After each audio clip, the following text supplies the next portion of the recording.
BMRforum.com and BMRodds.com. Welcome to Sammy Says It Best, episode number 100 of the lobby. Amazing that we've reached 100 episodes already. Couple Sammy, years. yeah, that it is. Let's go. To me personally, I think it's an amazing feat. 100 episodes. That's a lot of time, a lot of dedication to the show, and I personally thank all three of you for all your wonderful efforts. But Sammy, let's start with you. 100 episodes. Your thoughts?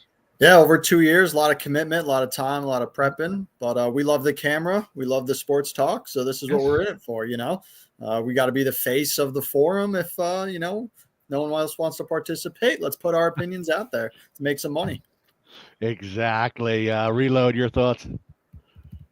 Yeah, same here. I know I was a latecomer here to the string of 100 episodes. But we're happy to have you. But it's been fun. I think I came on board in November or so, and I've enjoyed it here every week. And nice we're doing a live show, so a shout out to everybody out there. We put our hearts into this every week, and it's a genuine show. We're not here just to blab and get cheap traffic and clicks and things like that. We put a lot of work into this, so nice to see everyone out there. Exactly, and a shout out to Pipe. He was with us there for a while. Hopefully, he can come back here pretty soon. It was great having him on. But last but not least, Donnie, what's up, buddy? 100 episodes. Yeah, I think I got in somewhere around late 7, 8, or 9, but no more than 10 episodes in. So we've been doing this for quite some time and having some fun. It's almost like that weekly powwow. Like, join up. What do you got? What are you looking forward to? Have some fun. Check into the forum. Give some shout outs. Almost like that's what the lobby. That's basically what we are. An extension here of Bookmakers Review. We're the people of Bookmakers Review, along with you guys out there watching and certainly keeping this website going there every day, logging on, having some fun. It's what we do. And that's what it is. A little powwow here weekly. It's nice to have. Exactly, 100% it is. But Reload, let's jump over to you. NBA tonight. What do you got? Yeah, NBA, a decent card on the board tonight. Took a look at everything. First play, I'm going to go with the Suns. Phoenix Suns +5 at Houston. Rockets have won 3 straight. They started to pick up some steam, but Phoenix has been cashing tickets on the road. Cashed their last 4 spots as a road dog. So I'm going to take them +5 here at Houston. Another road dog, the Jazz, Utah Jazz +11.5.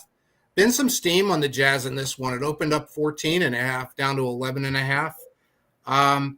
The Jazz been playing some closer games on this road trip. They've been basically getting into the back door. If you look at their games, 4 games on this road trip so far, they've outscored the foes in the fourth quarter every time, and getting those backdoor covers. They're at Memphis this time. Memphis, kind of comes and goes. So I think that this is a nice spot to pick up another cash ticket with the Utah Jazz.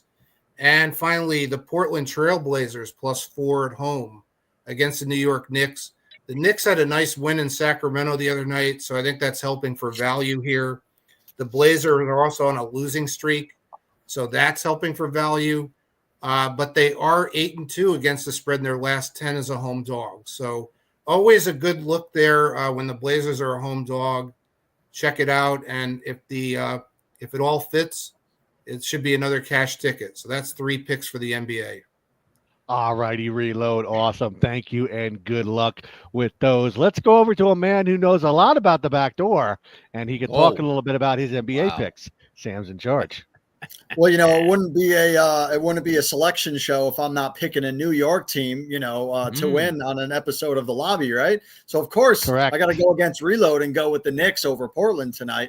But instead, we'll just go with the money line, so then both of us can cash. So the Knicks can just win the game and then win in a tight match, and then Portland covers the 4.5, and then we both win. And the other game I'm looking at on ESPN tonight is Oklahoma City over Boston. Tatum and Brown not looking like they're going to be playing tonight. The line is already starting to shift down. So take it when you can, but I'm going to take Oklahoma City over Boston tonight. All righty, Sammy. Thank you for that, and good luck. Donnie, let's jump over to you. NBA tonight. What do you got?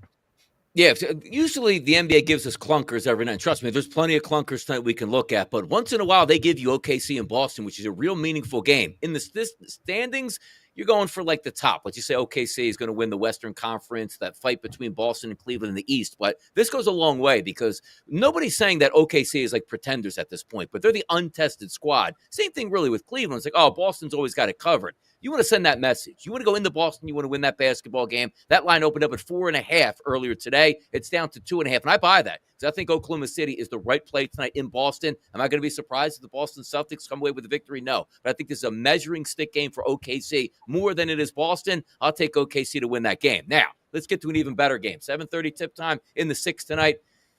It's the Sixers and Toronto. Nobody wants to win this game. Everybody is ducking the starting lineup. So I just keep the simple formula here. -3 at the opening number. It's up to 5. If nobody wants to win, how can I lay the -5? Just give, even, let's just say the Sixers were favored by 5. I take Toronto. Just give me the 5 points tonight in a game nobody actually wants to win. How about that handicap? All righty, Donnie, good luck with those. Sammy, let's jump over to you. Conference Tournament Selection Sunday coming up. What do you like? Yeah, love this time of the year for the NCAA. I always host my office bracket, $20, and obviously we'll do the bracketology next week and make the picks. Yes. But you can go game by game, or you can go a little bit of futures. Sometimes we talk about futures like baseball, and you don't want to tie up your money for 6 weeks. Well, this week you can take futures that'll last 4 or 5 days. Right. So looking ahead at that, I like Duke to win the ACC, Houston to win the Big 12. And then, we're pretty spoiled in the SEC with 4 teams in the top 10, 7 teams in the top 25. So that should be a real nice battle and a real nice weekend in the SEC conference tournament. Kind of pick your poison between Auburn, Florida, Tennessee in there. But, I'll take Florida for this weekend. And then you got to see how the bracket lines up next week when you're looking at those teams. Because, a lot of those teams are going to be the 1, 2. And then, we'll see where they line up in the brackets and then see the futures for next week. But I am a Duke fan, so I'm going to be rooting for them moving forward. But their conference is certainly not the competing conference where the SEC is going to dominate this weekend. All righty, Sammy. Thank you for that. Reload, let's jump over to you. Selection Sunday. We got some college basketball games on tap for tonight. So what do you like? Yeah, this is a nice time of year because you can take advantage of some of these neutral courts and situations in both the conference tournaments and with the big dance and March Madness. One thing I tried to pay attention to when I was going through the games this week, a lot of this home road disparity that happened in these conferences like the Big Ten and the ACC, if you look at some of the traveling that had happened like coast to coast and everything else, now you can throw a lot of that out the window. You've got all the teams in the same venue battling it out. For both the conference tournament, there'll be a battle to the end in some of those games. And then in March Madness, everybody has to travel all over the place too. So you can really just get right back to the basics of, who's going to adjust the most to some of these venues and such. As far as what I like, I did take a look at Creighton to win the Big East tournament, got them at plus 420. That's off the board at this point because the Big East tournament just tipped about an hour ago. But I did grab that. I do think they could make a run and possibly either beat St. John's or hope St. John's can get eliminated maybe in the semifinals or so. And then as far as tonight's card, there are a few games tonight I had a look at, giving these picks out. USC is against Rutgers in the Big Ten tournament. I like USC -1.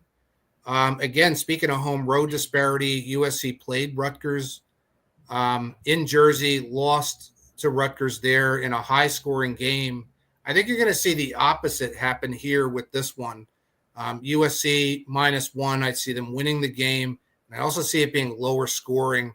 The total is 152.5. It opened at 154.5, so the steam is on the under, and I'm going to tail that under 152.5 in that one. One more game, a late one tonight, UC Davis and Cal Poly. I'm going with UC Davis +1. That tournament is in Vegas, and UC Davis beat Cal Poly twice this year, but they come into the tournament on a 6-game losing streak.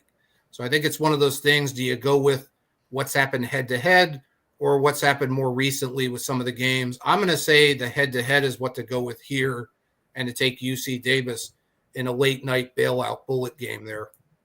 All righty, Reload. Thank you. Late night bailout bullet. I love it. Yeah. Donnie, over to you, buddy. NCAA tournament weekend selection Sunday. What do you got?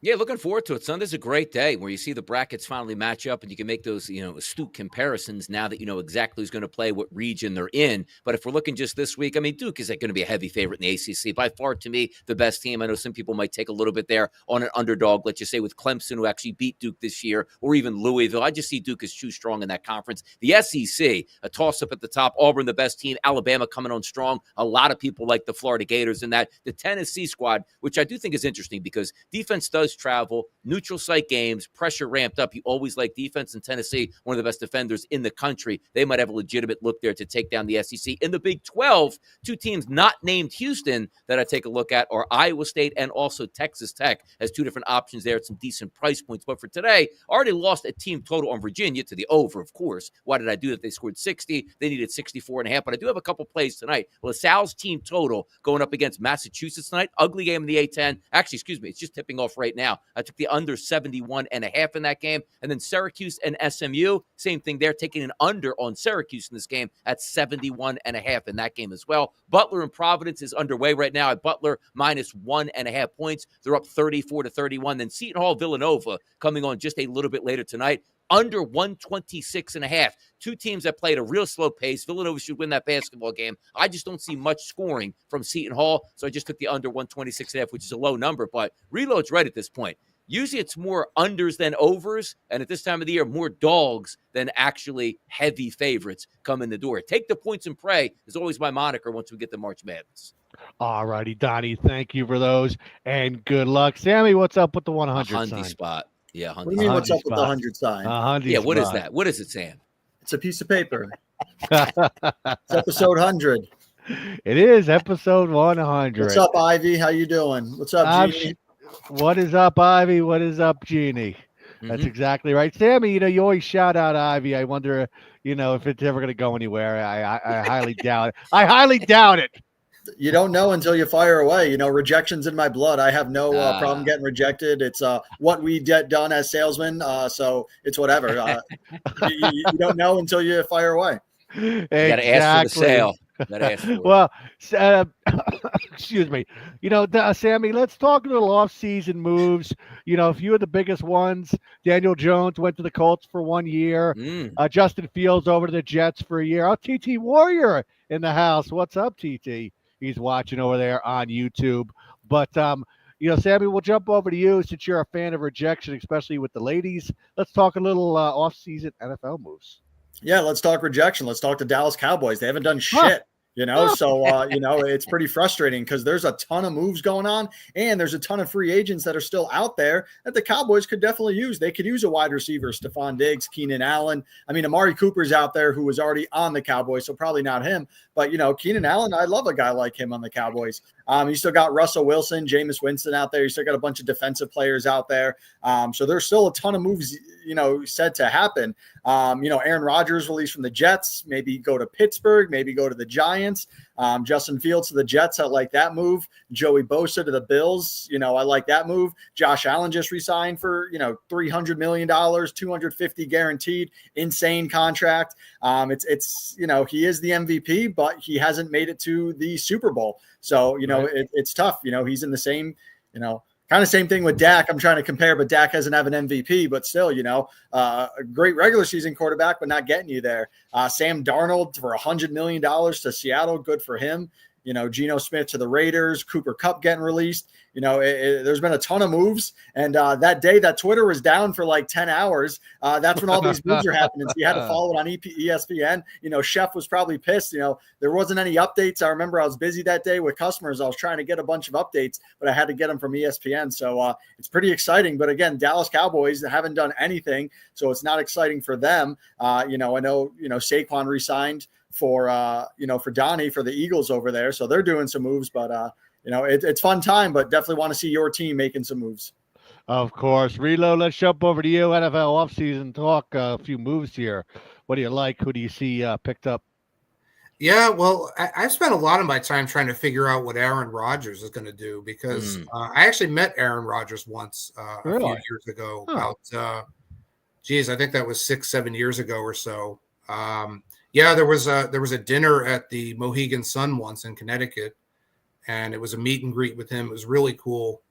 One of my better experiences there that I still remember. So I always think back to that, and I got to know him a little. I know the kind of guy he is. I do know he's really competitive. I think he wants to be on a contending team. He knows what happened here with the Jets. The Jets signed him. There's all this buzz and excitement. It didn't work out. If the Giants sign him, I think it's basically going to be the same thing. Right. The Giants will have to build a lot around him, but I do think they would probably offer him the most money, is what I would think, because it is the New York market. They do need to get some fans back in the stadium and everything else. He also still has a house right here in Cedar Grove.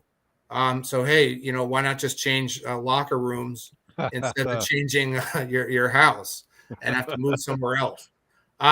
Pittsburgh would be an interesting fit. I think that's still a possibility. The only thing is, it's a tough division with the Ravens, the Bengals, Browns. But I don't know. I think he could be a fit there. I think Tomlin can coach anybody, really. Look at what he's been through with different quarterbacks and players over the years. Certainly be his best quarterback since Ben Roethlisberger, probably. So be interesting to see what happens. I'd like to see him end up on the Giants just to make things a little exciting for them. But Pitt is a decent fit too. We'll see. All righty, Reload. Thank you. And last but not least, Donnie, NFL offseason moves. What do you like here? Yeah, Sammy's upset about the Cowboys, but they're saying this. They're going to pay, their superstar defensive end, Micah Parsons, like $50 million a year because every day the price is going higher. So you got to save all those pennies and pinch those funds down there to get him. The Philadelphia Eagles seems like more people leaving than coming back, but that's the thing about the NFL, which makes it great. It's hard to stay on top because the NFL does have a salary cap and does give the team that wins the Super Bowl the worst pick in the draft and also the toughest schedule in the NFL. Howie's one of the better general managers. Things will play out, but right now it doesn't look all that great on the defense. Milton Williams, $100 million man, goes up to New England. You see some other players like Josh Sweat leaving to go to Arizona, and C.J. Gardner-Johnson got traded, which was really surprising, out of town as well to the Texans. But overall, there wasn't a ton of big names out there on the market because most people have money and they re-sign the best players that they have. But I do think Pittsburgh is a real interesting spot making that trade for DK Metcalf. They have a legitimate offense if they can just get a signal caller. And it can't be Russell Wilson. You can't bring him back. He was terrible down the stretch last year. It's intriguing for Aaron Rodgers, but doesn't it feel like a coin flip? Like, boy, you flip that coin and it might be okay, but you flip that coin again and it's a disaster because of the undermining that Aaron Rodgers typically does. So I'm having a good time watching some of these teams and what they do, but that last shoe to drop to get the big headlines, it's definitely going to be Aaron Rodgers.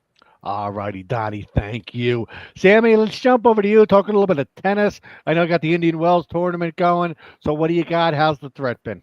Yeah, I'm watching it currently right now on the other side. Tennis is actually having a pretty tough week. I've hit some parlays on the straight bets. I'm actually doing bad. I'm down like 7 units, but I'm hitting some parlays. And me and Big J, we've been texting every day. We've been hitting some parlays. We hit a 6-teamer. We hit a 5-teamer. Nice. We got a 4-teamer going today. So we hit a plus 410 and a plus 380. And the one we got today is like plus 240 or something like that. So doing well with the parlays on that going. But right now you're in the round of 16. I got Demon Orr going. I got Madison Key going. Already won with Ben Shelton. And then you got Sabalenka, Alcaraz playing tonight. And then, this Sunday will be the finals. And then a couple of days off. Then you start the Miami Master 1000 week-and-a-half tournament. And then that'll go right into the clay court season. So let's hopefully finish strong this weekend and then build some momentum for Miami. Awesome. Thank you, Sammy. And I'm just reading here my thread that I made. TT Warrior says reload to bet on a favorite is plus 600. Yeah, pretty rare for me. I do take them sometimes. I'm just kind of selective with them. I got to get the right value, the right spot. Everything's got to be there. Of course, definitely understandable. And guys, we have our second poker event this Sunday, March 16th at 8 o'clock. I love to see the turnout from the first event. Definitely got a lot of guys involved. A lot of great poker action was going down. So you still have plenty of time to get yourself into the poker event this coming Sunday. But Sammy, let's shout it over to you. A little MLB spring training talk. Have you watched any games so far?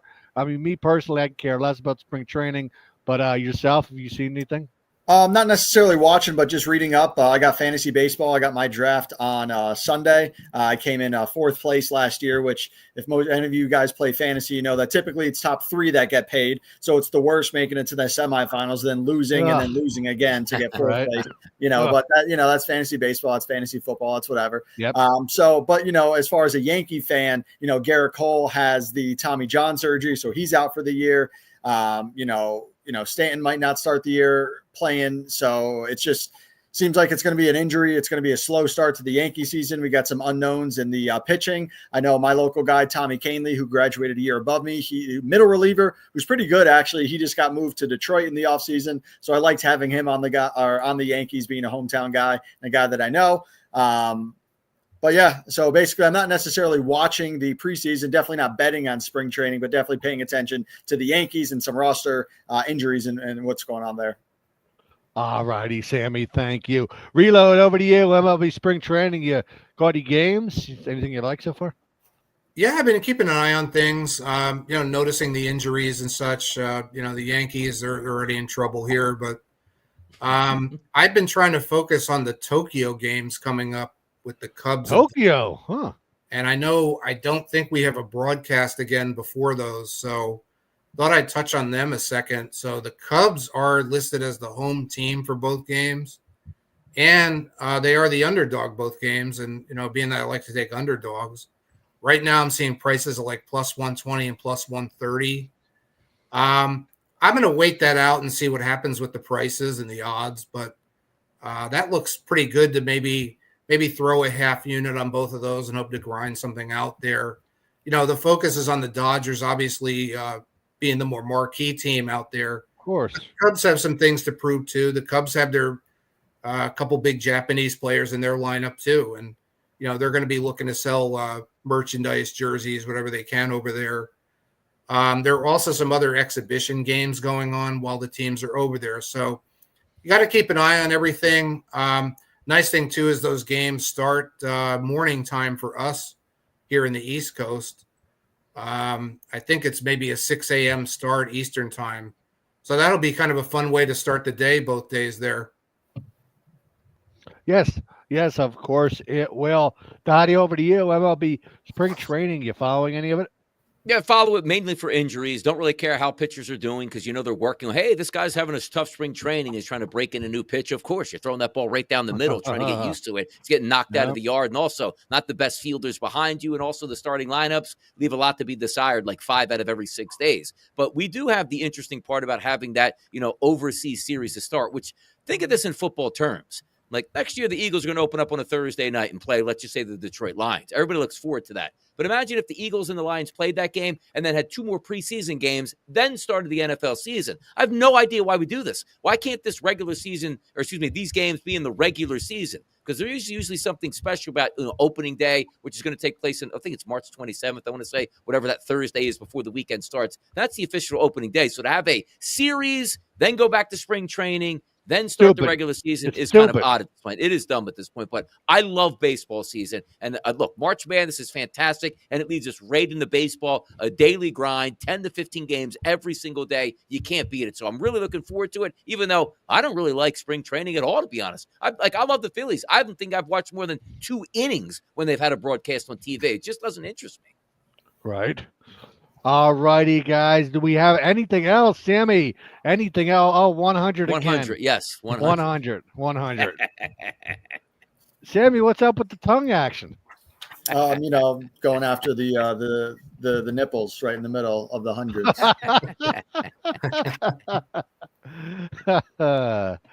Well, again, guys, thank you for all your wonderful contributions. Right. Each and every week. And, Sammy or Donnie, reload anything else before we get out of here? I'm ready to go, man. Like this Sunday kicks off. Let's get this weather warmer in the East Coast. Bobby's out there just relaxing in Las Vegas with the warm weather already. It's time for it to get over on the East Coast. Yes, that it is. All righty, guys. Well, thank you everyone for watching. Hope you enjoyed it, and we will see you all on the forum. See ya. Peace.